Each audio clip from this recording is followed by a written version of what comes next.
BNP মহাসচিব মির্জা ফখরুল ইসলাম আলমগীর বলেছেন, জুলাই ঘোষণা দেশের রাজনৈতিক অচলাবস্থা কাটিয়ে তুলবে এবং গণতন্ত্রের উত্তরণের পথকে সুগম করবে। আরও জানান, জুলাই ঘোষণাপত্র এবং জাতীয় নির্বাচনের সময় ঘোষণাকে স্বাগত জানিয়েছে বিএনপি।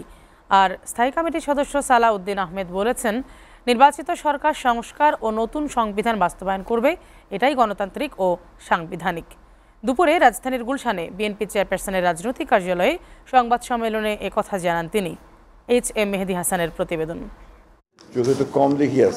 জুলাই ঘোষণাপত্রের ওপর প্রতিক্রিয়া দিতে গুলশানে বিএনপি চেয়ারপারসনের রাজনৈতিক কার্যালয়ে দলের মহাসচিবের সংবাদ সম্মেলন। সংবাদ সম্মেলনে জুলাই ঘোষণাপত্রের প্রতিক্রিয়ায় বিএনপির স্থায়ী কমিটির সদস্য সালাহ উদ্দিন আহমেদ বলেন, নির্বাচিত সংসদ সংবিধানের যাবতীয় সংশোধন ও রাষ্ট্রীয় সংস্কার বাস্তবায়ন করবে, এটাই আইনসম্মত। যে ঘোষণা মাননীয় প্রধান উপদেষ্টা দিয়েছেন ঘোষণাপত্রে, যে পরবর্তী নির্বাচিত সংসদ সংবিধানের যাবতীয় সংস্কার বা সংশোধনী এগুলো বাস্তবায়ন করবে, এটাই আইনি এবং সাংবিধানিক প্রক্রিয়া।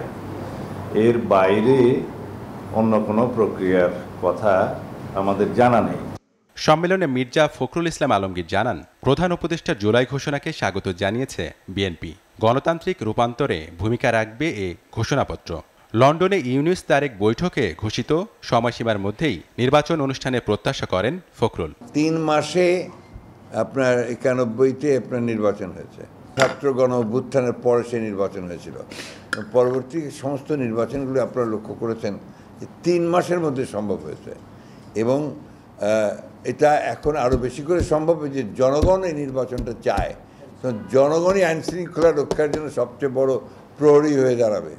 নির্বাচনের জন্য প্রয়োজনীয় সংস্কার শিগগিরই শেষ হবে বলেও আশাবাদ ব্যক্ত করেন মির্জা ফখরুল ইসলাম আলমগীর। তিনি নির্বাচনকে সুষ্ঠু অবাধ করার জন্য এমন কিছু করবেন না যেটা প্রশ্নবিদ্ধ হবে। HM মেহেদী হাসান, STV, ঢাকা।